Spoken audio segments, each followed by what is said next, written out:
Bonjour à toi et bienvenue pour cette météo énergétique. Alors, je pense que vous l'avez ressenti, on a eu une très grosse tempête solaire. En fait, le plus gros flash solaire qui n'a pas eu lieu, il n'y en a pas eu des comme ça depuis 7 ans. Et c'était le 3 octobre. Alors 7 ans, c'est toujours intéressant en termes de synchronicité, puisque le chiffre 7, c'est l'élévation spirituelle. Et c'est la première chose qui vraiment m'est venue à l'esprit.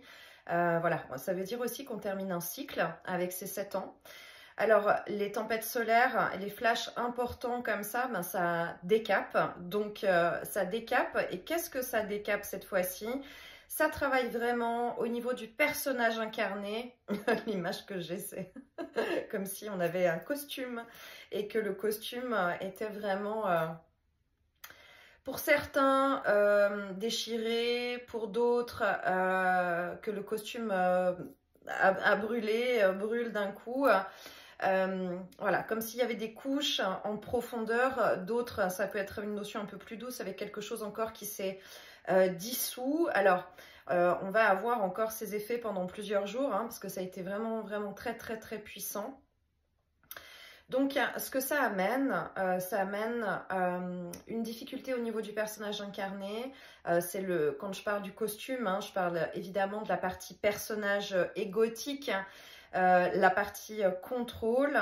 Et ce que ça amène à être sur une fréquence de l'âme, fréquence du cœur, des fréquences beaucoup plus hautes, beaucoup plus douces. Alors c'est possible que vous ayez ressenti ou bien que vous ressentiez dans ces prochains jours une plus grande sensibilité, beaucoup plus d'émotivité.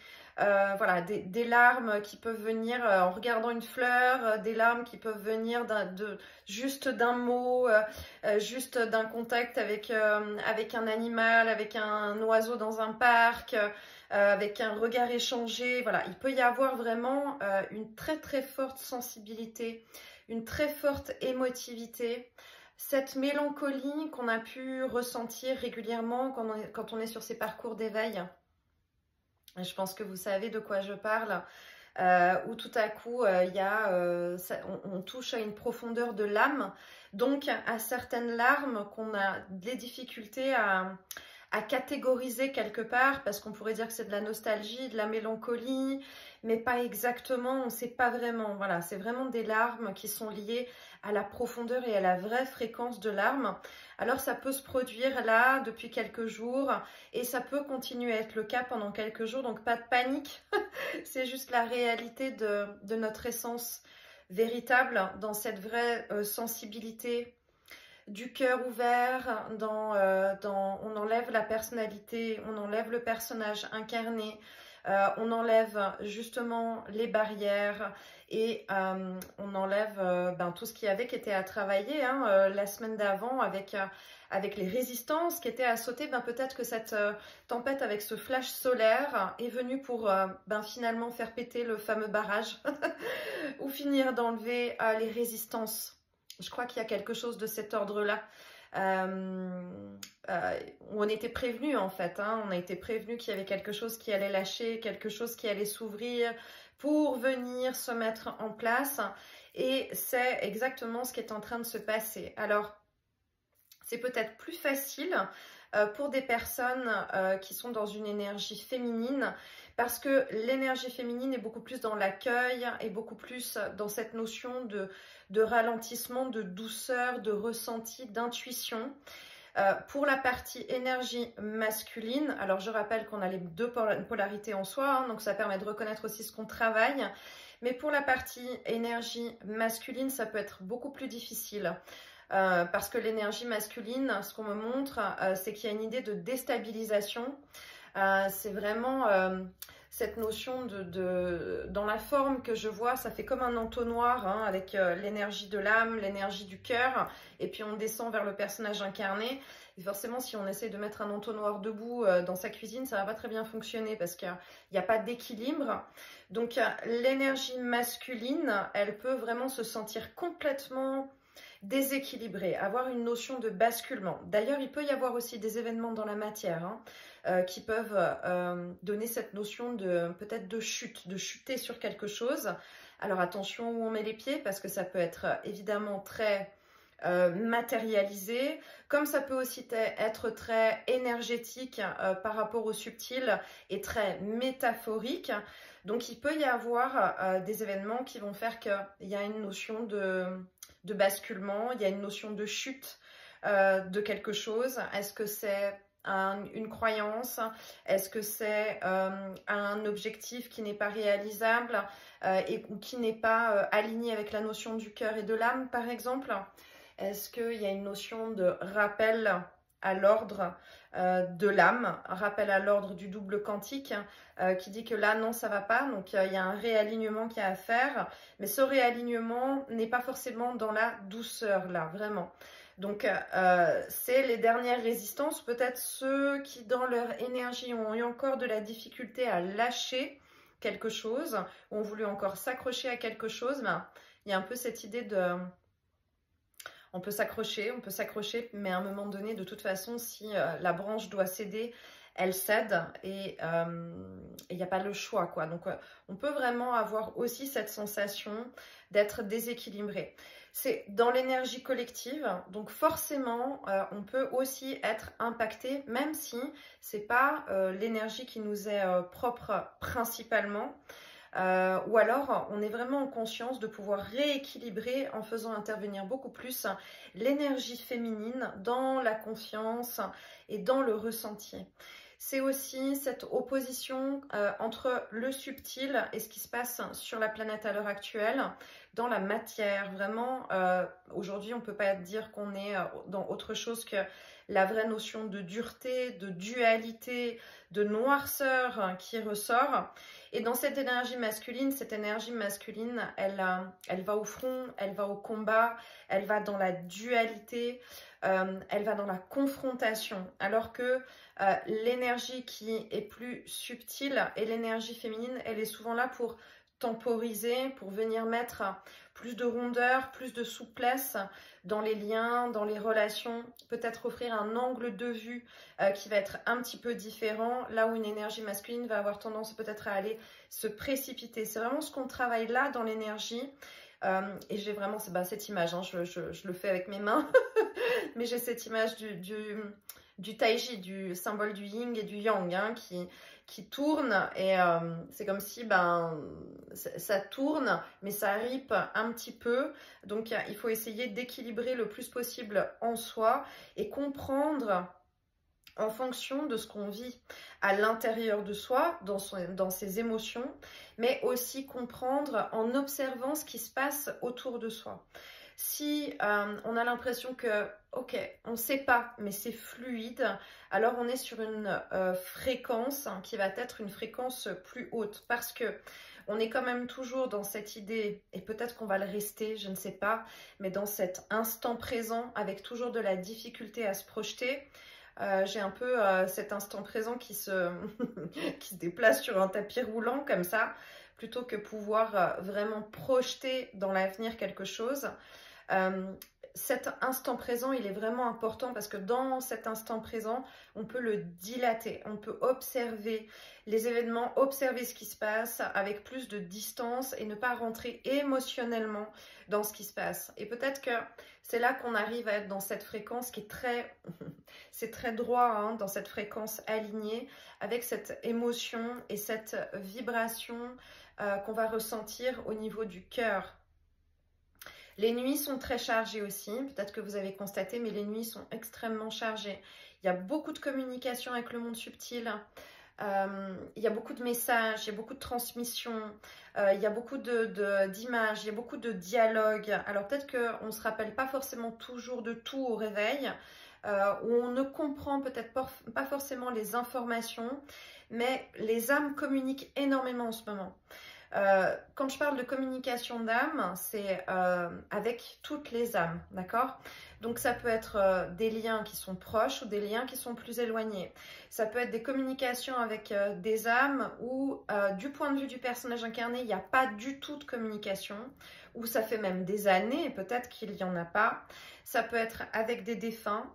Ça peut être avec des personnes où on n'est pas plus proche que ça, et pourtant, en tant que personnage incarné, mais pourtant au niveau des âmes, on est réunis sur une même fréquence.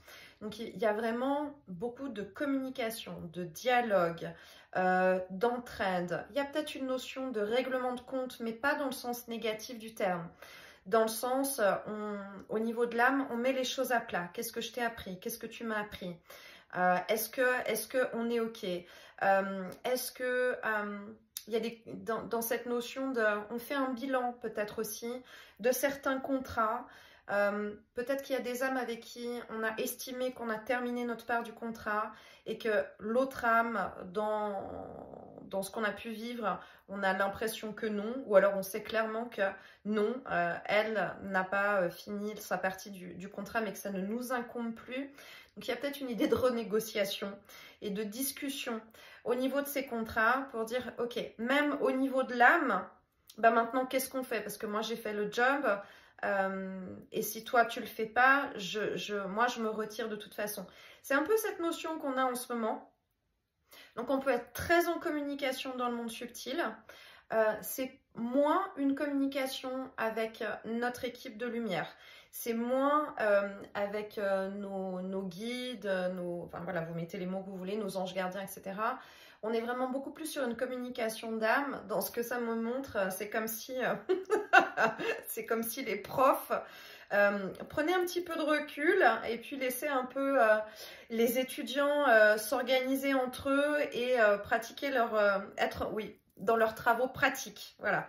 Dans ce qu'on montre, j'ai l'impression d'être dans une bibliothèque universitaire et de voir ces âmes étudiantes en master qui sont en train de discuter des différents travaux qui ont été effectués.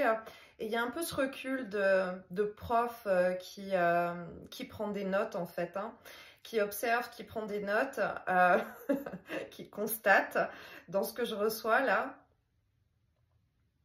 Et il y a un peu les équipes de lumière qui sont en pleine analyse et en pleine réflexion. J'ai vraiment l'impression qu'on passe un examen en fait, quelque part, dans ces travaux pratiques là, dans ce qu'on est en train de me montrer. Donc c'est plutôt très positif. Je reçois de vous transmettre de pas du tout avoir peur s'il y a des communications comme ça qui s'installent, de ne pas engager le mental.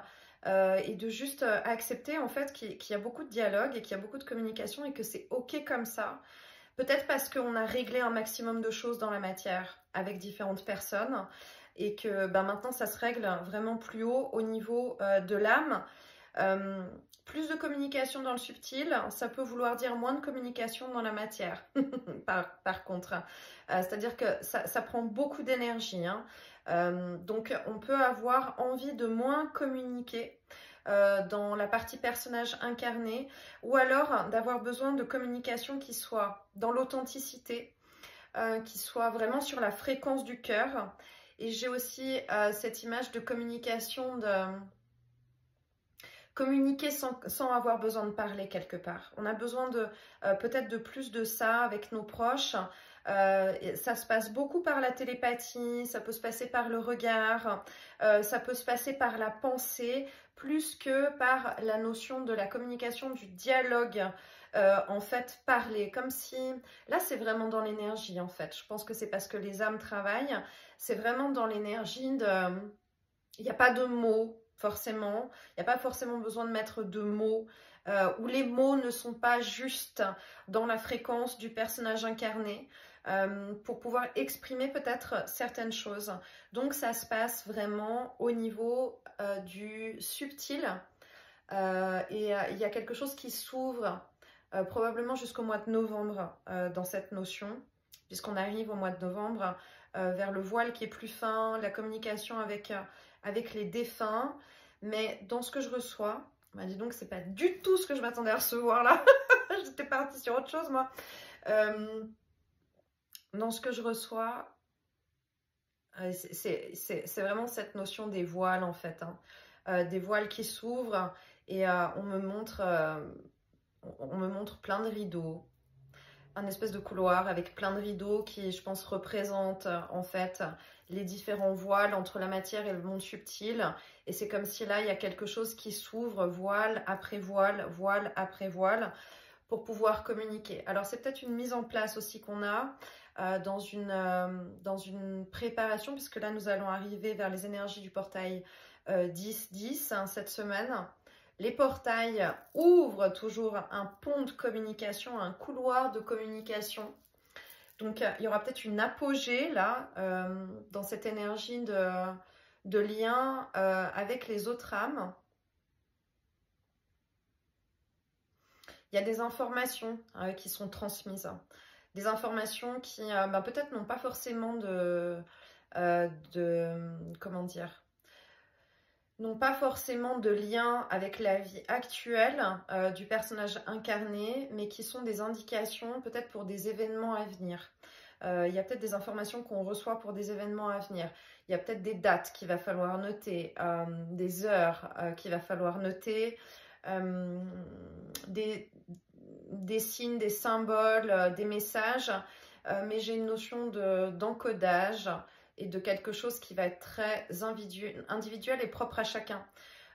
Dans ce que nous avons choisi comme synchronicité, signe et symbole pour pouvoir communiquer avec notre âme, notre double quantique et le personnage incarné, on a tous choisi des synchronicités ou bien des signes qui nous sont propres et uniques, où on sait qu'il n'y a que nous qui pouvons avoir fait ça, avoir choisi ce signe, avoir choisi cette manière de nous donner une information.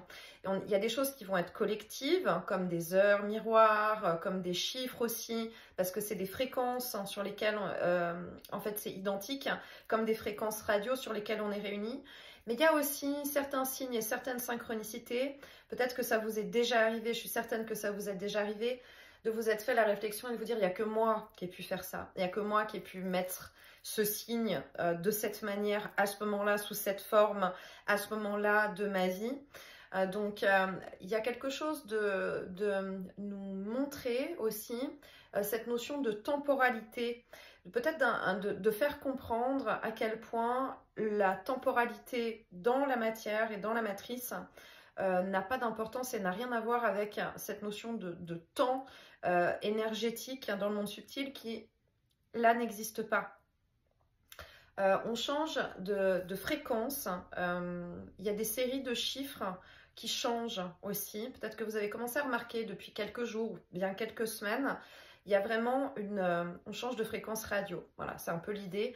On change de fréquence radio, donc il y a des nouvelles séries de chiffres qui peuvent apparaître, des nouvelles heures miroirs qu'on n'avait pas forcément l'habitude d'avoir qui peuvent apparaître, ou alors c'est peut-être, il y a eu un ralentissement, moins d'heures miroirs, moins de synchronicité pendant un certain temps.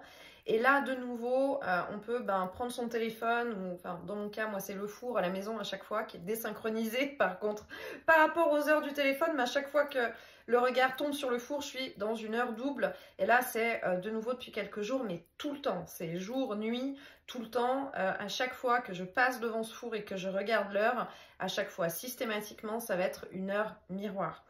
Souvent, ça nous annonce justement cette notion de fréquence qui change, ça nous annonce que tout va bien, qu'on n'est pas seul, qu'on est soutenu, qu'on est accompagné. Ça nous annonce qu'on est en plein job, qu'on est en train de faire quelque chose d'important au niveau de l'âme, au niveau du monde subtil.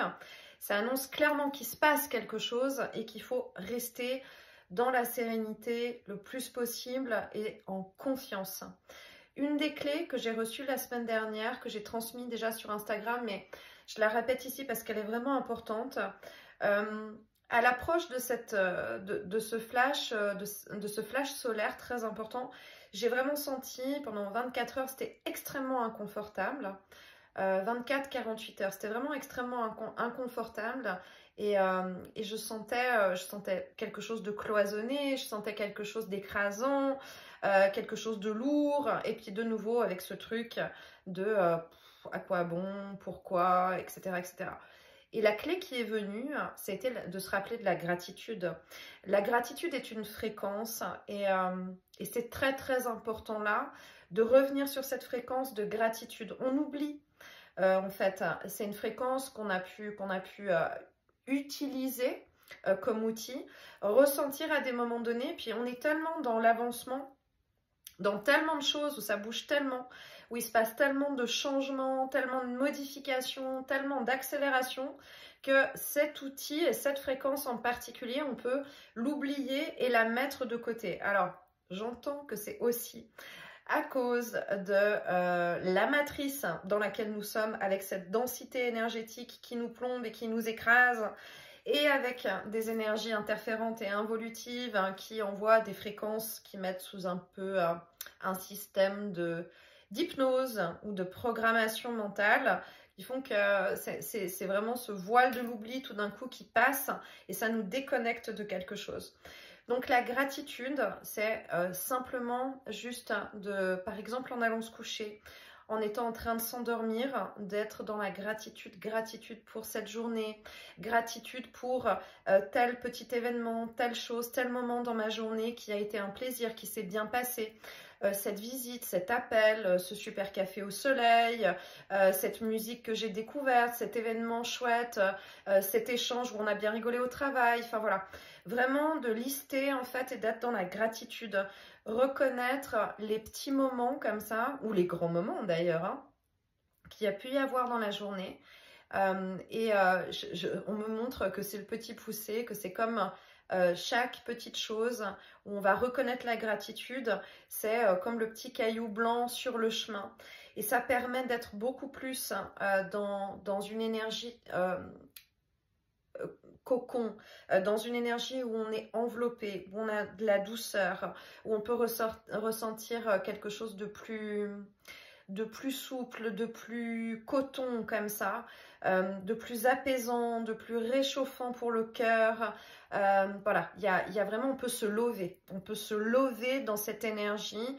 Donc, soit pour passer une nuit sereine et s'endormir bien et être vraiment en dehors de la programmation du mental qui, lui, peut être en boucle.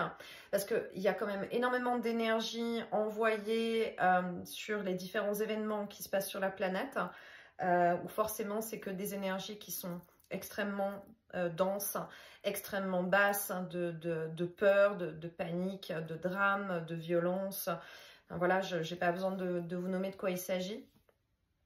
Donc c'est important de pouvoir vraiment j'ai vraiment cette image de se mettre dans sa couverture et de se mettre en cocon comme ça, dans sa couverture avec cette énergie. On peut l'utiliser ensuite vraiment toute la journée pour ressentir le calme.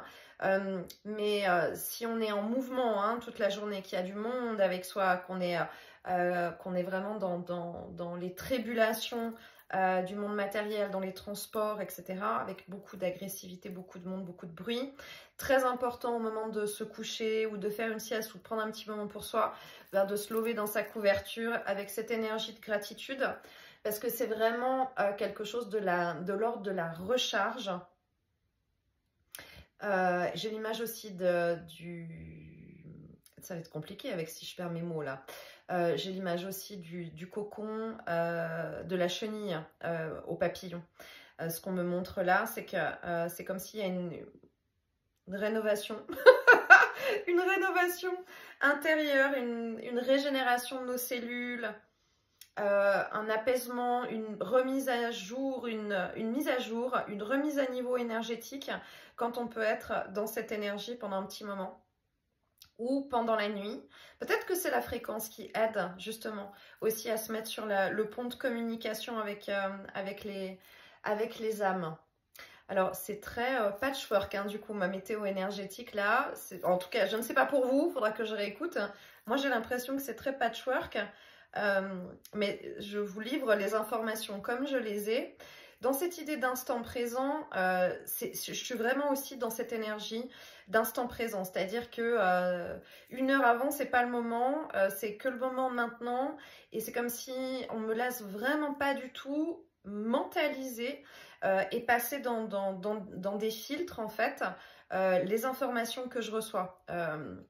y a vraiment pour moi quelque chose qui change dans la manière de transmettre les informations et de canaliser, parce que c'est de plus en plus vraiment instantané, mais ouvert sur l'instant, un peu comme si... alors je pense qu'on me fait travailler aussi mes résistances à moi dans le lâcher prise, de plus être dans est-ce que c'est pertinent ou est-ce que ça ne l'est pas, parce que c'est comme ça que je suis. Ou en étant je suis toujours très sceptique moi en recevant des informations malgré tout, parce que je les analyse d'abord, est-ce que c'est pertinent, est-ce que c'est juste, est-ce que la fréquence est juste, est-ce que j'ai bien compris, etc. Et je crois que là, voilà, on me laisse pas du tout faire ça, et qu'on me laisse que être dans une transmission qui est directe. Je peux pas dire si j'aime ou si j'aime pas, mais en tout cas c'est comme ça que ça doit être. Est-ce que j'ai autre chose à transmettre? J'ai quelque chose qui concerne le temps. Je crois qu'il faut se détacher du temps dans ce qu'on me montre. C'est-à-dire que le temps, vraiment, il faut se détacher du temps. De ne pas tenir compte. Je vois comme si on me montre en fait le cadran d'une montre, et que le cadran de la montre, avec l'aiguille des minutes et des secondes qui tournent, en fait, elle est pas, elle est plus du tout avec le même rythme en fait. C'est-à-dire que je vois que ça accélère, que ça ralentit, que tout d'un seul coup ça se fige. Donc c'est comme si on nous dit c'est le temps de l'âme. C'est le temps de l'âme, c'est le temps de l'énergie qui compte. Et j'ai vraiment quelque chose de l'ordre de... C'est ça qui donne l'indication. En termes de projet, en termes d'âge, en termes de connaissances, en termes de compétences, peut-être aussi dans des liens d'âme. Il y a quelque chose de l'ordre, on peut être dans un lien avec quelqu'un où ça fait 1 mois, 2 mois, mais en fait dans l'énergie ça fait 150 ans. On peut avoir quelqu'un en face de soi qui a 14-15 ans, mais qui en fait au niveau du temps de l'âme peut avoir plusieurs centaines d'années. Donc il y a quelque chose qu'on me montre qui est le détachement du temps par rapport au personnage incarné. De comprendre aussi qu'il n'y a pas d'urgence peut-être. On n'est pas dans un timing avec une ligne d'arrivée. On n'a pas de... peu importe si le projet c'est censé être bouclé comme ça dans 3 semaines et puis qu'en fait on se rend compte que ça ne l'est pas, puis qu'on ne sait pas quand. Ça n'a pas d'importance. J'ai vraiment quelque chose qui se modifie au niveau du temps et peut-être qu'on ne se rend pas forcément compte. Je sais pas si on n'est pas figé aussi de temps en temps dans ce que je vois. Il y avait une série quand moi je vais avoir 43 ans, il y avait une série des années 80 avec une espèce de pyramide. C'était une série américaine où le père était extraterrestre et pour communiquer avec sa fille, il parlait avec une espèce de... Elle parlait avec une espèce de pyramide en verre. Cette jeune fille, cet ado, elle avait la possibilité d'arrêter le temps en touchant ses doigts comme ça. Alors vous me direz dans les commentaires si ça vous parle ou pas, mais moi ça me faisait rêver quand j'étais petite, parce que je me disais waouh, extraordinaire. J'avais toujours ce truc de vouloir arrêter le temps. Et donc là, voilà, je vous transmets ça parce que c'est l'image que j'ai.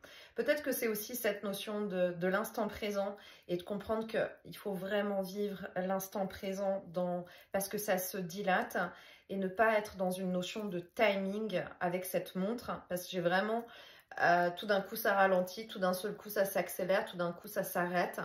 Il y a quelque chose qui est vraiment en train de changer dans la temporalité où il y a tout peut aller très très vite dans aussi là ce qu'on est en train de me montrer. Il peut y avoir un reset de pas mal de choses presque instantanément. J'ai aussi des choses qu'on a pu vivre, ou des émotions qu'on a pu vivre, ou des traumas qu'on a pu vivre, je ne sais pas ce qu'on me montre. Quelque chose de cet ordre-là, mais c'est comme si tout d'un coup ça n'existe plus. Je vois comme s'il y a des scènes de vie qui se retirent et qui disparaissent et qui n'ont jamais existé, qui n'ont pas d'importance. Peut-être que c'est ça qu'on est en train de faire au niveau des âmes aussi. Quand je parle de communication d'âme de l'autre côté, J'ai l'impression que peut-être qu'il y a des choses où dans le personnage incarné, on a estimé que ça c'était grave, que ça c'était important, que ça on n'aurait pas dû faire, ou que l'autre n'aurait pas dû faire, ou que là ça aurait dû se passer autrement. Et c'est comme si au niveau des âmes, en transmettant les choses, c'est comme si tout d'un coup ça enlève des scènes, ça enlève des choses, ces événements disparaissent et donc il n'y a plus d'énergie. Donc il y a plus d'énergie qui concerne ces scènes. Donc ça veut dire qu'au niveau de notre propre corps énergétique, émotionnel, mental, cellulaire, ça a disparu comme si ça n'avait jamais existé. Là, dans ce que je reçois. Donc je ne sais pas s'il y a encore autre chose à transmettre. Je ne suis pas du tout sûre que j'aime cette forme de transmission, je vous le dis.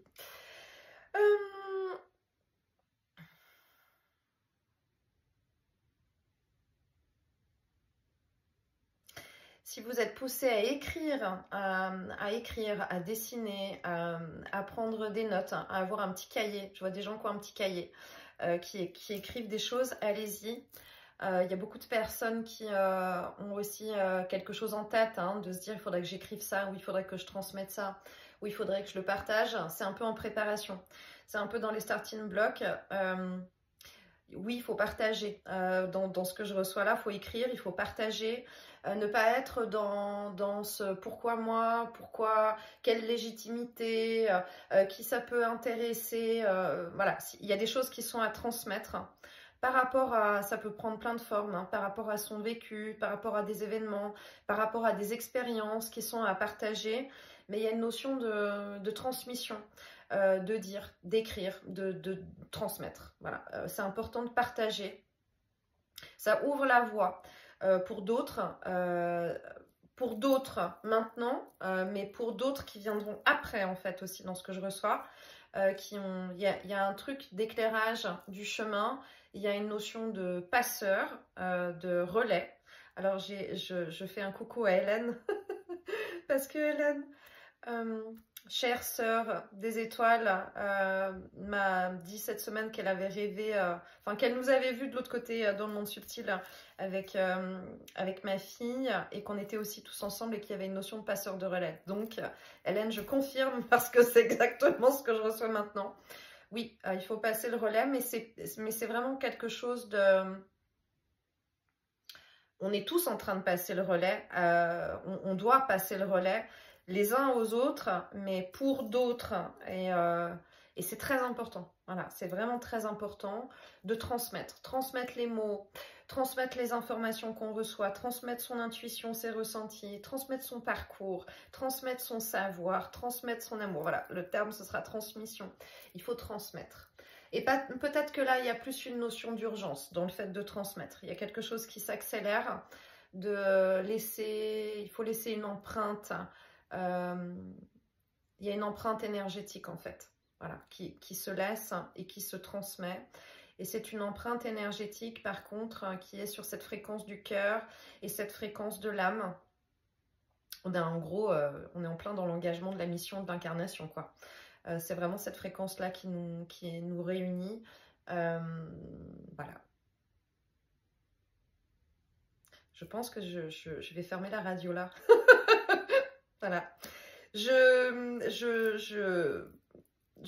vous laisse avec ces informations, avec cette transmission finalement qui n'est pas une météo énergétique en fait. Un peu des deux, je vais l'appeler comme ça. Je vais aller réécouter et faire le tour pour réunir les pièces du patchwork. Vous me direz comment c'est pour vous parce que moi c'est vraiment patchwork là. Les informations sont passées donc... j'espère que ce qui vous correspond en fait, je crois que c'est ça, peut-être que c'est pour ça que c'est patchwork, parce qu'il y a des informations qui vont être spécifiques peut-être à chacun, et qu'il y avait des messages qui étaient à partager et qui sont des messages différents pour certains. Certains avaient besoin d'entendre certaines choses, je crois qu'il y a aussi quelque chose comme ça, donc je pense que j'ai fait la transmission collective. Et que les messages soient reçus avec l'amour et le cœur. Et surtout, là, ce que je reçois à la fin, c'est pas d'inquiétude. Voilà, pas d'inquiétude, tout va bien. Et je crois que là, on est un petit peu applaudis par nos équipes de professeurs dans la bibliothèque universitaire. Voilà. Je vous envoie beaucoup d'amour, beaucoup de lumière. Prenez bien soin de vous et je vous embrasse fort. À bientôt. Bye bye.